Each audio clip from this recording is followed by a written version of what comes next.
16-year-old Heather Rich was testing her limits and her parents' patience when she snuck out of the house one October night. One of those friends will tell American Justice his story of how, for no special reason, 3 teenagers became killers. Sungai menyimpan pelbagai rahsia di dalamnya. Ia menyembunyikan bukti yang menakutkan tentang tragedi dan jenayah. Inilah yang disaksikan oleh penduduk sebuah pekan kecil. Pada satu hari yang suram, sungai itu menghanyutkan mayat seorang gadis remaja berusia 16 tahun tanpa wajah ke tebing. Kisah ini berlaku di pekan kecil Waurika yang terletak di kawasan terpencil di selatan Oklahoma, Amerika Syarikat. Mengapa gadis berusia 16 tahun ini dibunuh dengan begitu kejam? Apakah motif pembunuh yang mahukan mangsa mati dengan cara yang begitu ngeri?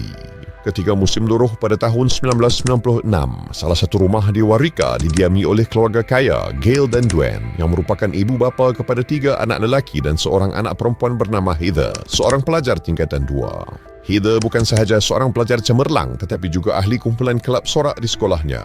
Dia telah membesar menjadi seorang gadis yang cantik dan menjadi perhatian ke mana sahaja dia pergi. Heather adalah seorang gadis yang baik tetapi suka berseronok dan tidak mempunyai rasa takut. Pada usia 16 tahun, Heather semakin memberontak dan selalu mempunyai keinginan untuk mencuba sesuatu yang baru dalam hidupnya. Pada malam 2 Oktober 1996, Heather terlibat dalam pertengkaran dengan ibunya yang memarahinya kerana selalu menghabiskan masa berbual dengan rakannya di telefon dan menyebabkan bil telefon meningkat sehingga $300. Gail berasa marah dengan sikap membazir anaknya, sementara Dwayne tetap bersikap tenang dalam situasi itu. Hal tersebut menjadi masalah untuk keluarga ini kerana mereka sedang bergelut dengan masalah kewangan.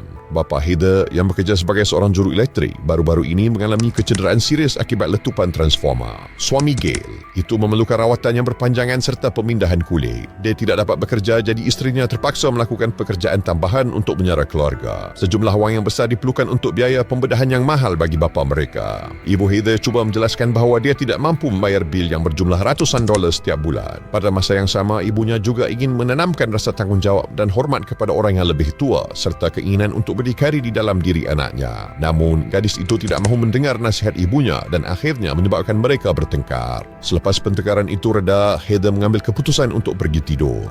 Dia turun ke ruang tamu dan mengucapkan selamat malam kepada bapanya. Ketika lalu di hadapan ibunya, gadis itu hanya berdiam diri, menunjukkan bahawa dia masih tersinggung. Semua ahli keluarga itu masuk ke bilik masing-masing. Keesokan paginya, iaitu pada 3 Oktober 1996, Gail seperti biasa mengejutkan anak-anaknya untuk sarapan. Namun, Heather tidak keluar untuk waktu yang lama dan ibu jam menganggap ia disebabkan Heather yang masih tidak puas hati dengan ibunya. Wanita itu yakin bahawa anaknya pasti akan turun jika berasa lapar nanti. Namun, gadis itu tetap tidak muncul. Gail mula hilang sabar dan memutuskan untuk pergi ke bilik Heather. Dia terkejut mendapati tiada sesiapa di dalam bilik itu. Pada masa itu, telefon bimbit belum digunakan secara meluas dan tidak semua orang memiliki telefon bimbit, termasuklah Heather. Ibu bapanya yang bimbang akan keselamatan Heather cuba menghubungi semua rakan perempuan anak mereka. Tetapi tiada seorang pun yang tahu di mana lokasinya. Heather tidak biasanya berkelakuan seperti ini. Dia tidak mempunyai sebarang rekod masalah mental dan juga tidak pernah melarikan diri dari rumah sebelum ini. Tambahan pula, gadis itu sentiasa menjaga penampilannya dengan baik dan tidak mungkin pergi jauh tanpa membawa pakaian ganti dan alat solat. Namun kali ini, Heather tidak membawa semua barangan itu pergi. Tanpa membuang masa, Gail dan Dwayne segera pergi ke pejabat syarif di Waurika untuk melaporkan kehilangan anak perempuan mereka. Ibu itu menceritakan tentang pertengkaran yang berlaku semalam dengan Heather, di mana dia menegur gadis itu mengenai bil telefon yang melambung dan keengganannya mengakui kesalahan. Ibu bapa itu merasakan bahawa perbualan berterusan anak mereka dengan rakan-rakannya telah melampaui batas. Dwayne yang biasanya lebih tenang kali ini menyebelahi isterinya.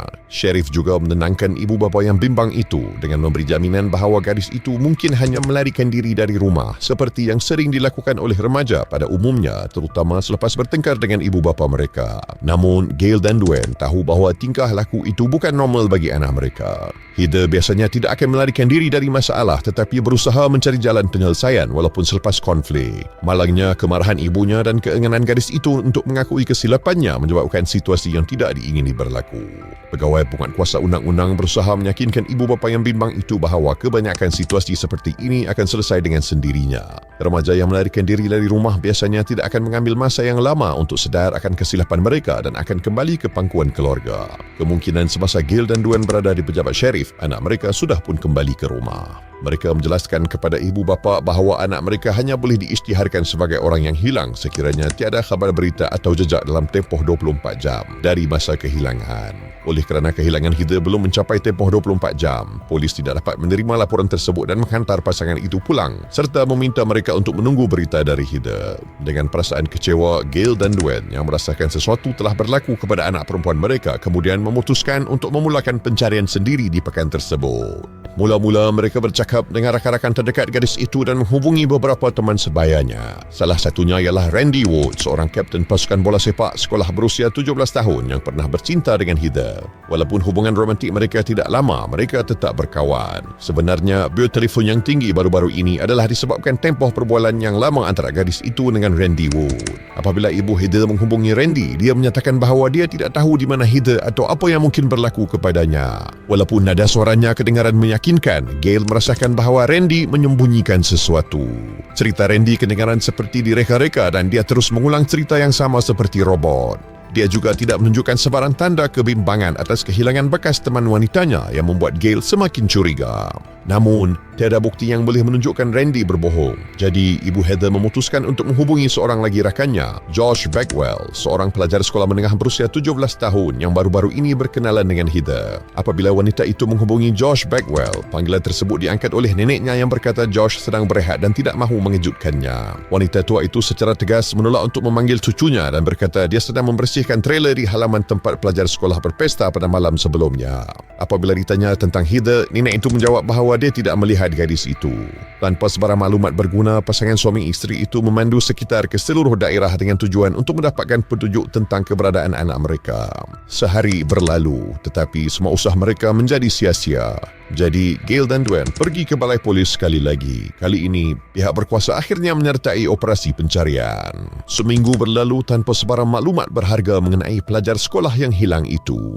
Seiring dengan tempoh masa yang berlalu, harapan untuk menemukan gadis itu dalam keadaan masih hidup semakin hari semakin pudar. Suatu hari, semasa memeriksa kawasan pinggir sempadan Texas, pasukan polis menjumpai satu mayat di dalam sungai terapung dengan badannya menghadap ke bawah. Mayat itu separuh tenggelam dalam air keruh, tetapi orang-orang di jambatan menyedarinya. Kulit mangsa yang tidak dikenali berlemburan dengan kotoran tebal seolah-olah disengajakan supaya mayat tersebut tidak dapat dikenal pasti.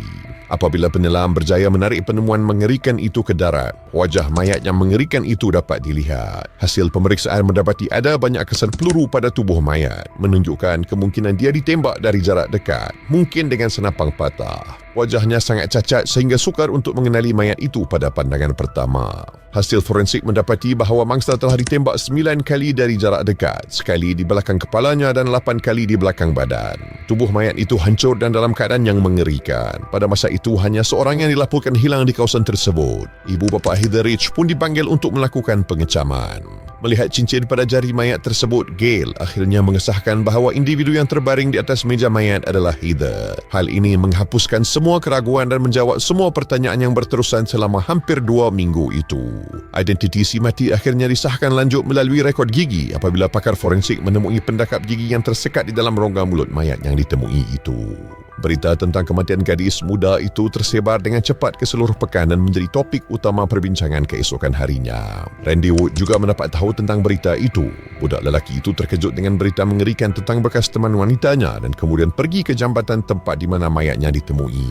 Dia merenung ke dalam air keruh untuk waktu yang lama, menyimpan rahsia mengerikan daripada semua orang. Sebenarnya, Randy tahu lebih banyak daripada apa yang dia beritahu kepada ibu bapa si mati. Dan tidak lama kemudian, siasatan membawa polis kepada budak lelaki itu dan beberapa rakannya. Peristiwa sebenar yang terjadi menyerupai plot filem seram Hollywood. Di tengah-tengah pekan kecil di Oklahoma, waktu malam yang biasa bertukar menjadi pembunuhan berdarah. Salah seorang daripada mereka berasal dari keluarga kaya. Yang kedua adalah bintang bola sepak sekolah dan kapten pasukan. Dan yang ketiga adalah seorang samsing jalanan.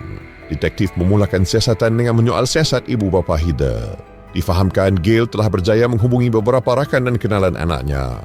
Dia menyatakan kecurigaannya kepada 2 lelaki muda bekas teman lelaki Heather, Randy Wood yang berusia 17 tahun dan teman lelakinya sekarang, Josh Bagwell yang baru selesai berparti dan tidak menghubungi Heather sama sekali selepas itu.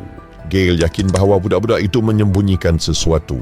Nampaknya pelajar sekolah menengah itu menceritakan kisah yang sama secara berulang-ulang dengan ungkapan ayat-ayat yang seolah-olah sepadan di beberapa tempat. Namun apa yang lebih aneh adalah apabila ditanya lebih lanjut, mereka tidak dapat memberikan jawapan jelas. Remaja-remaja tersebut kelihatan gelisah dan enggan dihubungi, tidak seperti rakan-rakan Heather yang lain yang aktif menyertai pencariannya. Gail yakin bahawa Randy dan Josh tahu lebih banyak daripada apa yang diceritakan semasa dihubungi. Dalam perbualan dengan rakan sekelas dan rakan-rakan lain si mati, penyiasat menerima beberapa petunjuk positif. Josh dan Randy mungkin tahu tentang peristiwa sebenar yang terjadi pada malam ketika gadis itu melarikan diri dari rumah selepas bertengkar dengan ibunya.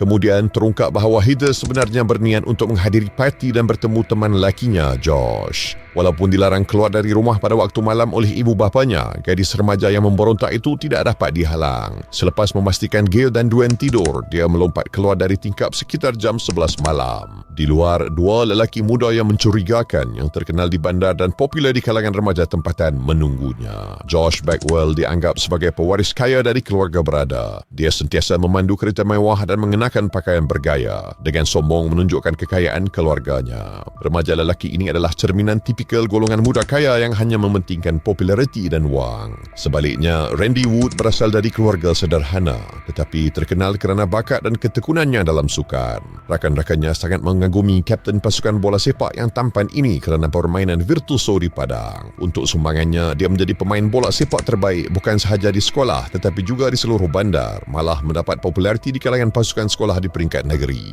Randy dan Josh tidak dapat dipisahkan dan biasanya menghabiskan hujung minggu mereka mengelilingi pekan menggunakan kereta Josh bersama gadis-gadis. Budak-budak itu gemar meminum alkohol dan kadang-kadang menghisap ganja. Disebabkan kekurangan kemudahan hiburan untuk golongan muda di bandar itu, remaja-remaja tersebut tidak mempunyai banyak aktiviti. Jadi, mereka menggunakan apa yang ada sebaik mungkin.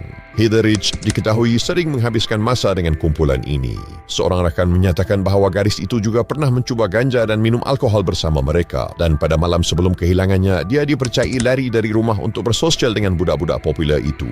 Ibu bapa pelajar yang berusia 16 tahun itu terkejut mendengar berita itu kerana tidak menyangka anak mereka terlibat dalam aktiviti yang berbahaya. Walaupun pasangan itu menyedari kecenderungan anak mereka yang suka mencuba benda baru, mereka menyangka perkara ini turut melibatkan lelaki muda. Ternyata 5 hari sebelum kehilangannya, pada 27 September 1996, Heather dan seorang lagi gadis dari kumpulan sorak ditangkap di sudut stadium. Ganja dan peralatan merokok ditemui bersama mereka. Juga diketahui bahawa mereka dalam keadaan mabuk. Akibat insiden ini, pelajar-pelajar tersebut digantung kelas selama 3 hari. Para guru memaklumkan perkara tersebut kepada Gail dan Dwayne dan mereka tidak dapat mengawal kemarahan kerana tidak pernah menyangka anak perempuan mereka yang berusia 16 tahun terlibat dalam kegiatan yang tidak bermoral itu. Heather mengakui bahawa dia mencuba bahan terlarang itu kerana ingin tahu dan berjanji untuk berhenti. Namun, ibu bapa itu lebih risau tentang alasan yang menjadi sebab seseorang pelajar rajin dan juga atlet seperti Heather memilih jalan yang salah. Ketagihan gadis muda itu terhadap alkohol dan darah semakin membimbangkan. Walaupun anak perempuan berjanji akan meninggalkan tabiat buruknya, Gail dan Dwayne tidak pernah dapat memastikan sejauh mana Heather akan menepati janjinya. Detektif memutuskan untuk bercakap dengan Josh dan Randy yang merupakan orang terakhir yang melihat gadis yang dibunuh itu. Mereka berharap dapat mengetahui butiran mengenai parti yang dihadiri sebelum kehilangannya. Kapten pasukan bola sepak itu mengakui bahawa dia dan rakannya berparti di dalam sebuah truk di belakang rumah Josh, bermain domino dan minum sepanjang malam. Namun, kedua-dua budak lelaki itu mengatakan tidak menghubungi Heather pada malam itu. Menariknya, polis menyedari cara kedua-dua lelaki muda itu menceritakan kisah yang sama seolah-olah mengulangi teks yang dihafal dan bercakap seperti robot. Keputusan autopsi memberikan petunjuk baru yang boleh membantu siasatan. Pertama sekali, perhatian diberikan kepada 9 kesan tembakan pada tubuh mayat gadis itu. Jumlah tembakan itu melebihi kuota peluru pada umumnya yang mana senapang patah polis biasanya hanya boleh memuatkan 8 peluru sahaja. Setelah memeriksa resit, polis mendapati bahawa hanya seorang individu yang didapati telah membeli peluru tidak lama sebelum masa pembunuhan itu. Berdasarkan gambar, penjual mengenali lelaki muda yang disyaki itu, iaitu pelajar sekolah menengah bernama Josh Bagwell yang telah datang ke kedai dan membeli satu kotak penuh berisi 20 butir peluru.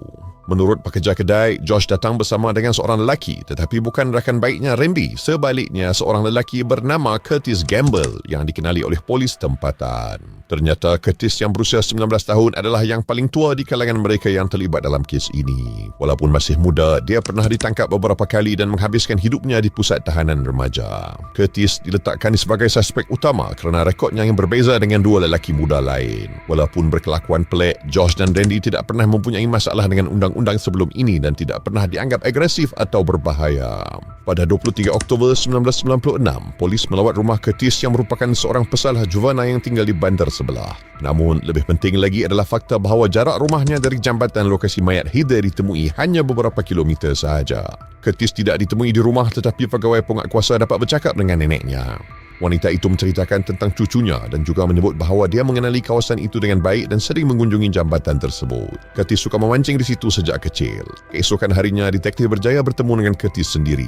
Lelaki muda itu ditahan dan dibawa ke pejabat syarif di Warika. Sesi soal siasat berlangsung lebih dari 8 jam tetapi suspek awalnya tidak berkata apa-apa walaupun dia bersetuju untuk menjalani ujian poligraf. Namun, ini bukanlah penemuan utama bagi penyiasat. Pengakuan mengejutkan dari Curtis adalah apabila dia mengaku memiliki senjata api yang sukar ditemui, iaitu senapang Mossberg yang mempunyai ciri khas iaitu cartridge untuk 9 butir peluru. Dengan itu, detektif menyangka mereka telah menjumpai pemilik senjata yang mungkin digunakan dalam pembunuhan tersebut kerana berdasarkan siasatan, Heather telah ditembak dengan senjata jenis itu. Apabila senjata tersebut dirampas dan pemeriksaan balistik dilakukan, pakar secara rasmi mengesahkan bahawa senapang Curtis adalah senjata yang telah digunakan dalam kes pembunuhan ini. Setelah menunjukkan bukti penglibatannya dalam pembunuhan gadis tersebut, Curtis akhirnya mengaku. Dia memberitahu polis bahawa dia telah memaksa dua rakannya, Randy dan Josh, untuk terlibat dalam jenayah ini. Selepas itu, menulis pengakuan terperinci sepanjang 2 muka surat. 3 minggu selepas kematian Heather, pihak berkuasa akhirnya mempunyai seorang suspek yang telah mengaku melakukan jenayah tersebut. Randy dan Josh yang berkemungkinan turut terlibat juga ditangkap dan dibawa ke balai polis. Keterangan Curtis didedahkan kepada 2 orang pelajar lelaki itu, di mana dia mendakwa bahawa dia sendiri yang memulakan pembunuhan. Namun, Randy yang menjadi pelaku. Menurut pengakuan itu, Curtis telah memberikan senapangnya kepada rakannya dan menyuruhnya menembak mangsa yang tidak bersalah, sementara Josh hanya melihat dan tidak melakukan apa-apa. Namun, polis merasa skeptikal terhadap keterangan ini. Hal ini kerana polis berpendapat bahawa imej kapten pasukan bola sepak itu tidak menunjukkan ciri-ciri seorang penjenayah tipikal. Lelaki muda itu tidak pernah mempunyai rekod jenayah, merupakan pelajar yang cemerlang dan atlet yang berjaya, serta popular di kalangan rakan sebaya. Tidak ada yang pernah bercakap buruk tentangnya. Berdasarkan lokasi kejadian, parti itu berlangsung di selatan Oklahoma dan mayat ditemui di Texas. Remaja lelaki itu mungkin berhadapan dengan perbicaraan di negeri tersebut, yang mana hukuman mati akan dikenakan untuk jenayah yang melibatkan pembunuhan. Hal ini menjadi masalah utama dalam siasatan kerana menurut undang-undang tempatan, pelaku sebenar mungkin akan dibawa ke mahkamah. Oleh itu, tiada seorang pun suspek yang mengakui melepaskan tembakan yang membawa maut itu. Namun, selepas usaha berterusan oleh polis dan pertemuan kedua dengan penyiasat, Randy akhirnya mula memberi keterangan. Dia secara tegas menafikan penglibatan langsungnya dalam pembunuhan itu, mendakwa bahawa Curtislah yang melepaskan tembakan sementara Josh hanya membantunya. Sebaliknya, Josh menolak untuk bekerjasama dengan pihak berkuasa. Dengan itu, pada Oktober 1996, detektif menerima 2 pengakuan yang bertentangan antara satu sama lain dalam banyak aspek. Akhirnya, penyiasat menyimpulkan bahawa keterangan Randy kedengaran lebih meyakinkan dan dia turut lulus dalam ujian pengesanan kebohongan. Sukar bagi pihak polis untuk menentukan kronologi peristiwa pada malam 2 Oktober dengan kepastian 100%. Tetapi akhirnya memutuskan untuk bergantung kepada maklumat yang diberikan oleh kapten pasukan bola sepak itu. Menurut pengakuannya, pada hari itu Randy merancang untuk minum bersama rakan-rakannya, Curtis dan Josh. Apabila mereka berkumpul, Heather sepatutnya menyertai mereka. Gadis itu mengenali Josh dan Randy dengan baik tetapi tidak pernah bertemu dengan Curtis sebelum ini. Jadi, dia tidak tahu betapa berbahayanya lelaki itu. Heather dan mereka yang lain semakin mabuk dan akhirnya tidak sedarkan diri.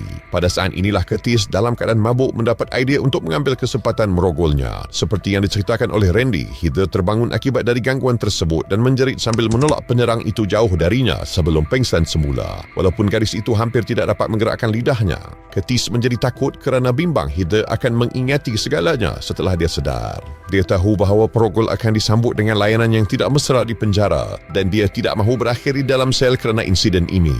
Oleh itu, dia bercadang untuk menyingkirkan gadis itu.